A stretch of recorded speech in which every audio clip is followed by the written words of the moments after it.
আসসালামু আলাইকুম এভরিওয়ান, আশা করছি সবাই অনেক বেশি ভালো আছেন। সবাইকে আরো একটি নিউ ডেইলি ব্লগে ওয়েলকাম করছি।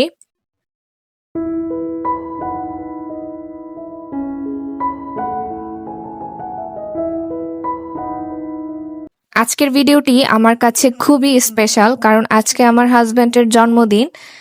এই পুরো টেবিলের যে চাইনিজ খাবারগুলো আমি সবই একা হাতে বানিয়েছি, সেই সাথে এই মেসি কিচেনটা আমি কিভাবে ঝকঝকে করলাম সবকিছুই থাকছে আজকের ভিডিওতে।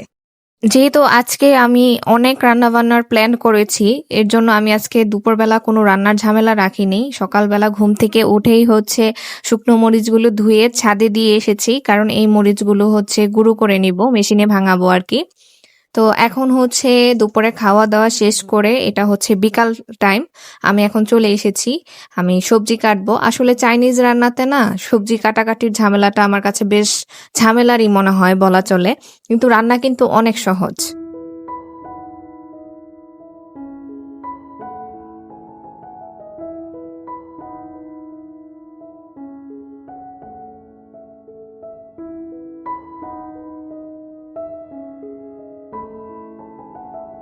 আজকের খাবারের menu fried rice, chicken fry, Chinese vegetable, chicken Manchurian, সেই সাথে করেছি গুড়ের পায়েস। আমি এতটাই ব্যস্ততার মধ্যে দিন কাটাচ্ছি যে আমি আসলে কালকেও ভিডিও আপলোড করতে পারি নাই। তবে আপুরা যে সুন্দর সুন্দর কমেন্ট করতেছে, সব কমেন্টে আমি পড়ি, বাট রিপ্লাই দেওয়ার সময় পাচ্ছি না। আর আপুদের ভিডিও আমি কিন্তু দেখি। অনেক সময় দেখা যায় ফোন হাতে নিয়ে বসে না থাকতে পারলেও ভিডিও অন করে আমি আদার্স কাজগুলো করে নেই, লাইক দিয়ে তখন আমি ভিডিওটা ফুল ওয়াচ করে দেই। তবে সময় সুযোগ করে আমি সবার কমেন্টেরই রিপ্লাই দিব ইনশাল্লাহ। যেহেতু অনেক আপুরাই আমার রান্না দেখে রান্না খুবই পছন্দ করেন, কমেন্ট করেন সুন্দর সুন্দর। তো ভাবলাম আজকের যে রান্নাগুলো করছি আমি সবকিছুই আমি আপনাদের সাথে শেয়ার করব। আর খুবই সিম্পল ভাবে আমি রান্না করেছি। আজকের ভয়েসটাতে একটু শব্দ আসতে পারে, তার জন্য আমি সরি বলে নিচ্ছি শুরুতেই। কারণ পাশে বাচ্চা খেলাধুলা করতেছে, আমি আসলে ওকে রেখে অন্য রুমে যে ভয়েস দিব সেটার উপায় নেই, কারণ সে সাথে আমাকে বসিয়ে রাখবে। আর আজকে আমি যে চাইনিজ খাবারগুলো রান্না করব সবগুলোই একদম ইজি ভাবে রান্না করব, যেন আপনারাও ইজিলি রান্না করতে পারেন। আর রান্না কিন্তু ভীষণ মজা হয়েছিল। চাইনিজ রান্না কিন্তু অনেক সহজ, কিন্তু কাটাকাটির ঝামেলাটা আমার কাছে অনেক বেশি লাগে। আর এক এক সবজি এক এক ভাবে কাটা লাগে, এটাই আমার কাছে ঝামেলার মনে হয়। প্রথমে আমি যে চাইনিজ ভেজিটেবলটা রান্না করব সেটার জন্য সবজি আমি একভাবে কেটে নিয়েছি। আর এখন যেই সবজি মানে গাজরটা আমি কাটতেছি সেটা ফ্রাইড রাইসে ব্যবহার করব। এর জন্য আমি একটু লম্বা করে কেটে নিচ্ছি। এটা তো আসলে বুঝিয়ে ওভাবে বলতে পারবো না, আর আমি আসলে কিন্তু ওরকম পাকা রাঁধুনিও বলা চলে যে সেটাও না, আর পাকা ভাবে যে আমি কাটাকাটি করতে পারি একদম পাকা হাত আমার সেটাও না। যতটুকু পেরেছি আমি আপনাদের সাথে শেয়ার করছি। তবে আলহামদুলিল্লাহ সবকিছু মিলিয়ে কিন্তু বেশ ভালো হয়েছিল। আপনারা যদি আমার রেসিপি ফলো করে রান্না করেন, আশা করি আপনারা একদম রেস্টুরেন্টেরই ফিল পাবেন। রেস্টুরেন্টে যে আসলে এত টাকা খরচ করে এভাবে চাইনিজ খেতেও হবে না। আর আমার কাছে ওগুলো আনহেলদি মনে হয় রেস্টুরেন্টের খাবারটা, কিন্তু তারপরেও আমরা তো বাইরে যেয়ে খাই, কারণ নিজের একটা স্যাটিসফ্যাকশনের ব্যাপার থাকে মাঝে মাঝে, মাইন্ড রিফ্রেশমেন্ট যেটা বলে। তো এই তো বাসায় যদি এইভাবে ঘরোয়া স্টাইলে রান্না করা হয় অনেকটা তৃপ্তি করেই খেতে পারবেন। এতে কিন্তু অনেকটা হেলদিও বলা চলে, স্বাস্থ্যের জন্য ভালো।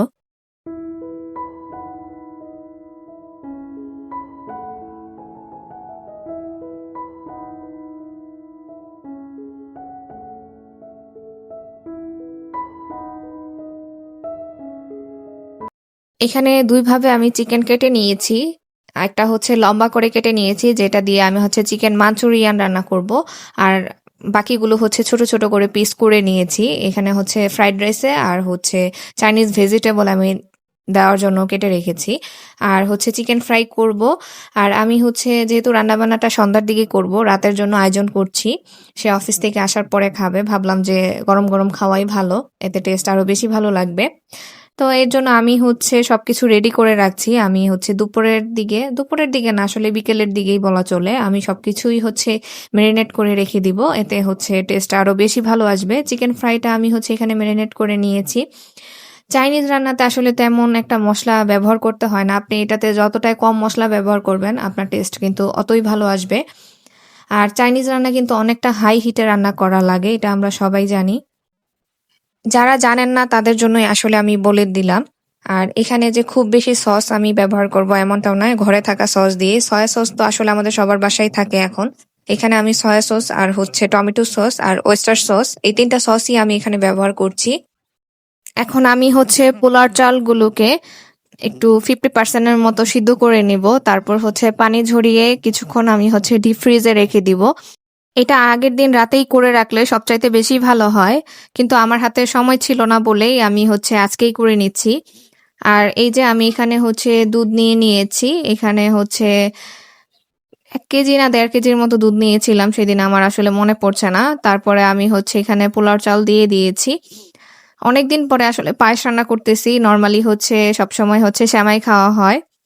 চিকেন মাঞ্চুরিয়ানের জন্য আমি যেই চিকেনটা কেটে রেখেছি লম্বা লম্বা করে, সেটাকে তো আমি আগেই ম্যারিনেট করে রেখেছিলাম। একটু আদা বাটা, একটু রসুন বাটা, সয়া সস দিয়ে, তারপর হচ্ছে টমেটো কেচাপ দিয়ে, সেই সাথে হচ্ছে দিয়েছিলাম ওয়েস্টার সস, লবণ, এগুলো দিয়ে মেখে রেখেছিলাম। সাথে কর্নফ্লাওয়ার মাখিয়ে এখন আমি হচ্ছে এগুলোকে একটা একটা করে তেলে ভেজে নিচ্ছি।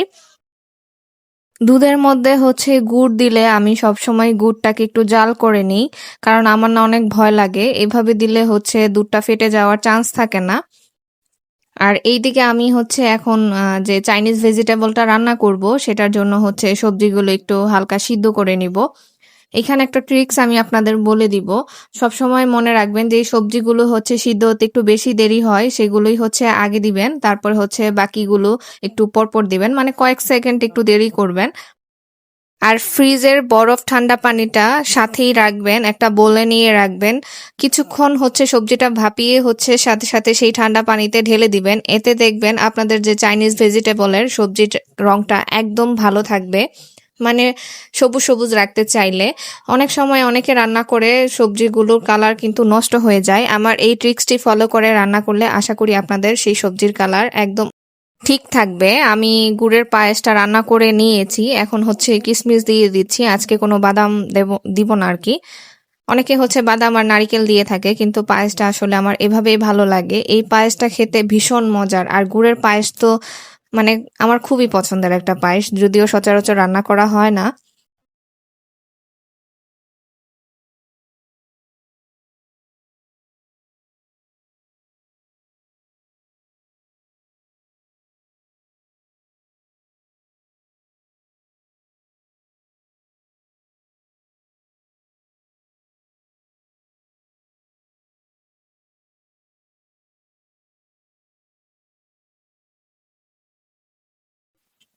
এখানে তেল দিয়ে আমি হচ্ছে যে রসুনটা কুচি করে রেখেছিলাম সেটা দিয়েছি। এটা কিছুক্ষণ ভাজার পর একটা ফ্লেভার আসবে, তখনই হচ্ছে আমি যে চিকেনটা ম্যারিনেট করে রেখেছিলাম সেই চিকেনটা দিয়েছি। আজকে আমি যে আবার হচ্ছে চিংড়ি মাছও ম্যারিনেট করে রেখেছিলাম, সেটা দেখাতে হয়তো বা ভুলে গিয়েছি আমি, বা বলতে ভুলে যেতে পারি। সেই চিংড়ি মাছটাও যে ম্যারিনেট করে রেখেছিলাম সেটাও দিয়ে দিয়েছি। কিছুক্ষণ ভাজা ভাজা হওয়ার পরে তারপর আমি হচ্ছে যে সবজিগুলো সেগুলো দিয়ে দিয়েছি। তো এইভাবে আমি হচ্ছে কিছুক্ষণ রান্না করে নিব। তারপরে হচ্ছে যে পেঁয়াজ কেটে রেখেছি সেই পেঁয়াজটা দিয়ে দিলাম, সাথে হচ্ছে এখন দিয়ে দিচ্ছি একটু সয়া সস, সেই সাথে এখানে দিয়েছি আমি হচ্ছে ওয়েস্টার সস, আর লাস্টে আমি হচ্ছে গোলমরিচ দিয়ে দিচ্ছি। তো এই তো রান্নাটা আমার হয়ে এসেছে, এখন আমি এটা নামিয়ে নিব। সেই সাথে এখন আমি হচ্ছে চিকেন মাঞ্চুরিয়ানটা রেডি করব। এখানেও আমি হচ্ছে তেল দিয়ে হচ্ছে রসুন কুচি দিয়েছি, সাথে পেঁয়াজ দিয়েছি। আর এখানে এখন আমি হচ্ছে যে কেটে রেখেছিলাম সবজি, যেমন ক্যাপসিকাম আর হচ্ছে পেঁয়াজ কলি যেটা বলে সেটা দিয়েছি। আমি কিন্তু এখানে আজকে মিষ্টি মরিচটা ইউজ করেছি, ওর বাবা তো আগের দিন নিয়ে এসেছিল। আর ভেজে রাখা মাংসটা আমি হচ্ছে এখানে দিয়ে দিলাম। এটা আমি কিছুক্ষণ এভাবে ভেজে নিব।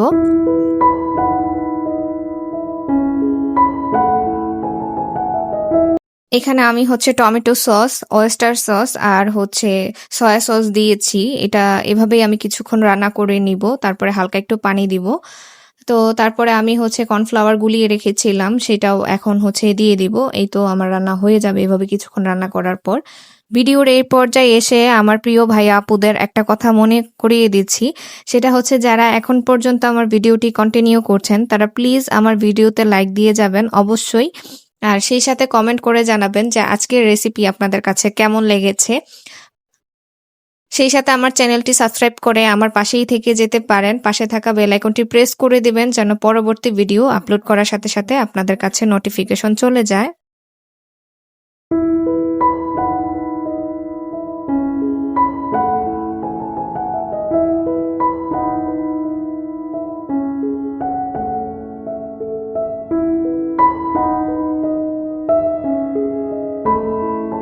ফ্রাইড রাইস রান্নাও আমি করে নিয়েছি। আমি আসলে ফ্রাইড রাইসটা যদি আরো বেশি ডিটেলস দেখাতে যাইতাম তাহলে ভিডিওটা অনেক বেশি বড় হয়ে যেত।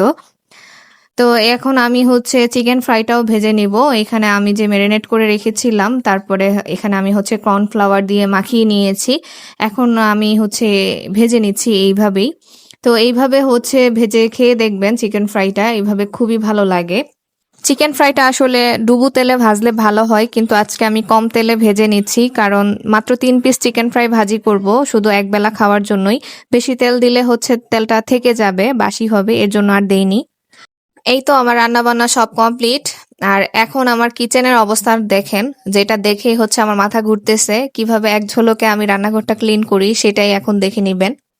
তো এই তো আমার রান্নাঘর ক্লিন হয়ে গিয়েছে। আমি আসলে অফ ক্যামেরাতে সবকিছু ধুয়ে তারপর হচ্ছে মুছে নিয়েছি। তো এখন আমি হচ্ছে গোসল করতে চলে যাব, যেহেতু অনেক রান্না বান্না করেছি। তারপরে হচ্ছে রাতের ডিনারটা করে নিব। আর এই মুহূর্তে কিন্তু আমি ডাইনিং টেবিলে সব খাবার সার্ভ করে দিয়েছি। সেই ভিডিওটাও আপনাদের সাথে শেয়ার করছি, চলুন দেখে নিই।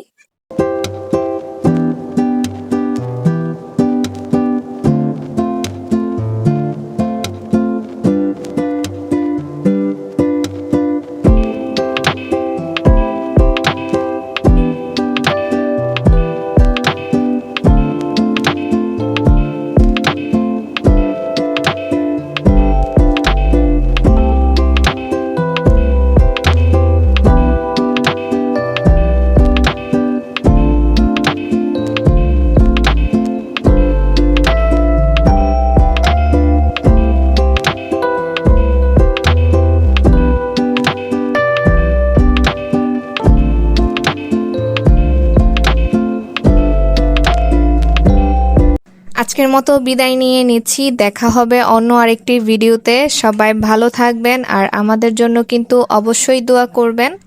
আল্লাহ হাফেজ।